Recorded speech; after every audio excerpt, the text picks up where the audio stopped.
अस्सलामुअलैकुम वरहमतुल्लाहि वबरकातुहू। आज का टॉपिक है HCF by division method. Previous video में हमने HCF by prime factorisation method discuss किया था। You can watch it again. आज हम सेकंड मेथड डिस्कस करेंगे। तो इसमें क्या है, जैसे हम HCF बाय प्राइम फैक्टराइजेशन में 2 एंड मोर देन 2 नंबर्स के लिए कर सकते हैं, डिवीजन मेथड में भी कर सकते हैं। तो चलें इसको एक एग्जाम्पल से समझते हैं। लाइकवाइज प्राइम फैक्टराइजेशन मेथड, इसमें भी हम डिवीजन ही करेंगे, लेकिन उसका पैटर्न थोड़ा डिफरेंट है कि हम प्राइम फैक्टर से नहीं करेंगे, बाकी नंबर से भी कर सकते हैं। अब अगर आपको मोर देन 2 नंबर्स गिवन हैं तो उनमें से कोई से भी 2 हम ले लेंगे जिनको फर्स्ट डिवाइड करेंगे। मैंने यहाँ पे फर्स्ट 2 लिए हैं, 126 एंड 204। अब डिवीजन का रूल है, ऑब्वियसली बड़ा नंबर हमेशा अंदर ही रहता है और डिवाइज़र हमेशा यानी कि छोटा नंबर हमेशा बाहर रहता है। तो 126 से अब मैं इसको जब भी डिवाइड करूँगी तो मुझे 126 का ऐसा मल्टीपल ढूंढना पड़ेगा जो 204 या उसके करीब हो। तो 1 टाइम 126 ही सफिशेंट रहेगा, क्योंकि 2 टाइम्स ज़्यादा हो जाएगा। तो 1 टाइम्स क्या आ जाएगा, 126। तो सब्ट्रैक्शन करेंगे जैसे डिवीजन मेथड में करते हैं, तो क्या आ जाएगा, 78 आ जाएगा हमारे पास। अब जैसे कि आप यूजली डिवीजन में करते हैं कि वैल्यू, अगर अंदर वाली वैल्यू जो है वो छोटी है डिवाइज़र से, तो हम पॉइंट लगा के उस वैल्यू को बड़ा कर देते हैं। लेकिन यहाँ पे इस तरह नहीं करेंगे। यहाँ अब हम क्या करेंगे, प्रीवियस जो डिवाइज़र था अब उसको अंदर डिविडेंड बना लेंगे, तो नेक्स्ट डिवाइज़र 78 को रख लेंगे इस तरह से। अब हमें इसी तरह से चेक करना है कि क्या 78 का कोई मल्टीपल है जो 126 या उसके करीब हो। तो उसके लिए हमें चेक करना पड़ेगा 78 को डिफरेंट वैल्यूज से मल्टीप्लाई करके कि कौन सी वैल्यू 126 के करीब आएगी। तो ऑब्वियसली 1 टाइम्स आएगा, क्योंकि 2 टाइम्स उससे ग्रेटर हो जाएगा। इसी तरह अब 78 को सब्ट्रैक्ट करेंगे तो रिमाइंडर क्या रह जाएगा, 48। अगेन 48 जो है वो स्मॉलर है 78 से, तो अब क्या करेंगे, दोबारा डिवाइड करने के लिए 78 को अंदर शिफ्ट कर देंगे। इसी तरह 48 1 टाइम्स ही रहेगा, क्योंकि 2 टाइम्स अगेन ग्रेटर हो जाएगा। तो 48 1 टाइम इज़ 48 और रिमाइंडर क्या रह जाएगा, 30। अब 30 इसी तरह बाहर डिवाइज़र के तौर पर रहेगा और 48 दोबारा से नेक्स्ट डिविडेंड हो जाएगा। सब्ट्रैक्शन के बाद आ जाएगा 18। अब दोबारा से 30 को अंदर रखेंगे, 18 से डिवाइड करेंगे, 18 2 टाइम्स फिर ग्रेटर है 36, तो 1 टाइम्स रखेंगे। सब्ट्रैक्शन के बाद रह जाएगा 12। अगेन 18 अब अंदर शिफ्ट होगा और 12 1 टाइम में 12 भी रखेंगे।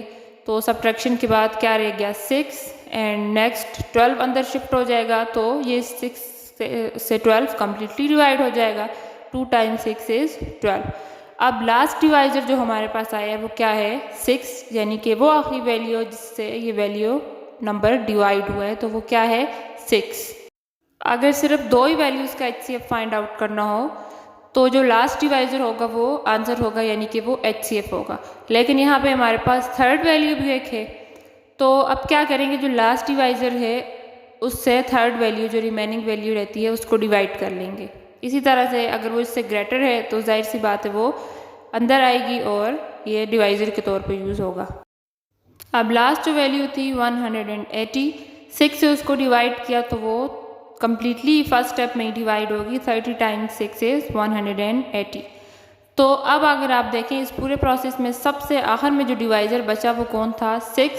अगर ये कम्प्लीटली डिवाइड ना होता 6 और 180 के साथ, तो वो भी इसी तरह डिवीजन चलती रहती और वो जो आखिर में डिवाइज़र आता वो HCF होता। लेकिन ये फर्स्ट स्टेप में ही जो है वो टर्मिनेट हो गया, कम्प्लीटली डिवाइड हो गया। इट मीन्स कि अब जो HCF है वो क्या है, 6 है। अब हम देखते हैं कि अगर 3 से ज़्यादा वैल्यूज़ हों तो किस तरह करेंगे। उसमें भी आप इस तरह भी कर सकते हैं कि अगेन जो लास्ट डिवाइज़र आता रहे उससे नेक्स्ट वैल्यू को डिवाइड करते रहेंगे, लेकिन दूसरे मेथड से भी कर सकते हैं, मैं आपको वो भी बताती हूँ। नेक्स्ट मेरे पास अब 4 वैल्यूज़ हैं, तो मैंने फर्स्ट 2 वैल्यूज़ ली हैं। अब ज़रूरी नहीं है कि मैंने फर्स्ट 2 ली हैं, आप भी फर्स्ट 2 ही लेंगे हमेशा, उसके अलावा भी कोई सी भी 2 वैल्यूज़ हम उठा सकते हैं। तो 427 एंड 1159 को उसी तरह से हमने डिवाइड किया। अब हमने साथ साथ चेक भी किया है कि 2 टाइम्स जो है वो उसके करीब आ रहा था, 3 टाइम्स वैल्यू बड़ी हो रही थी। तो 2 टाइम्स डिवाइड करने के बाद हमारे पास जो रिमाइंडर है वो क्या है, 305। उसी तरह से आप क्या करेंगे कि वैल्यू छोटी हो गई है तो प्रीवियस जो डिवाइज़र था 427 उसको अंदर रख के डिवाइड कर लेंगे। एंड 305 वन टाइम्स ही आएगा क्योंकि 2 टाइम्स अगेन उससे ग्रेटर हो जाएगा। तो सब्ट्रैक्शन के बाद क्या आ गया 122। अब 122 नेक्स्ट डिवाइज़र होगा और डिवाइड हम किसके साथ करेंगे 305 के साथ, उसको अंदर रख लेंगे। And 122 2 times 244 3 times again value greater हो जाएगी। तो 2 टाइम्स 244 लिखा और सब्ट्रैक्शन के बाद हमारे पास क्या रह गया 61। सब्ट्रैक्शन इस तरह होगी जिस तरह हम डिवीजन में करते हैं।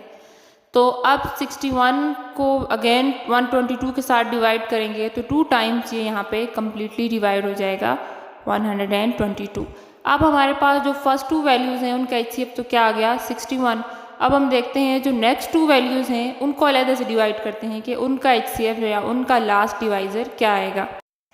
अगेन उसी तरह से 2 टाइम्स हमारे पास आ जाएगा 2562। तो सब्ट्रैक्शन के बाद क्या रह गया 854। अब अगेन 1281 को अंदर शिफ्ट कर देंगे और 854 से डिवाइड करेंगे तो 1 टाइम्स 854 क्या आ जाएगा 427।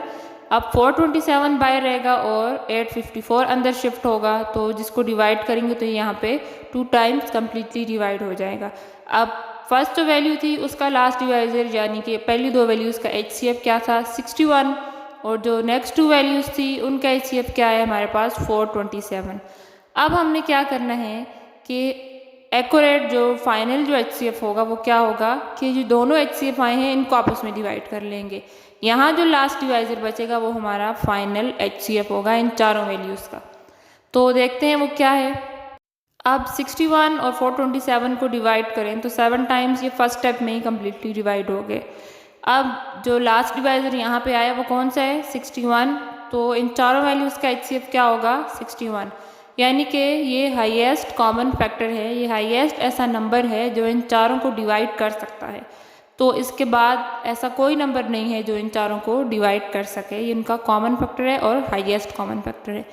तो स्टूडेंट्स आपने दोनों मेथड्स सीख लिए, बाय प्राइम फैक्टराइजेशन भी और बाय डिवीजन भी। तो ज़्यादातर स्टूडेंट्स जो हैं वो प्राइम फैक्टराइजेशन को प्रेफर करते हैं क्योंकि उनको डिवीजन मेथड में बार बार चेक करना वैल्यू को मल्टीप्लाई करके कि अब इसके करीब कौन सी आएगी, तो उनको थोड़ा डिफ़िकल्ट लगता है। इसलिए आप भी मुझे कमेंट सेक्शन में बताएं आपको कौन सा मेथड ज़्यादा इजी लगता है। नेक्स्ट वीडियो में हम इंशाल्लाह एक और इंटरेस्टिंग टॉपिक के साथ आएंगे। तब तक के लिए अपना ख्याल रखिएगा। अल्लाह हाफिज़।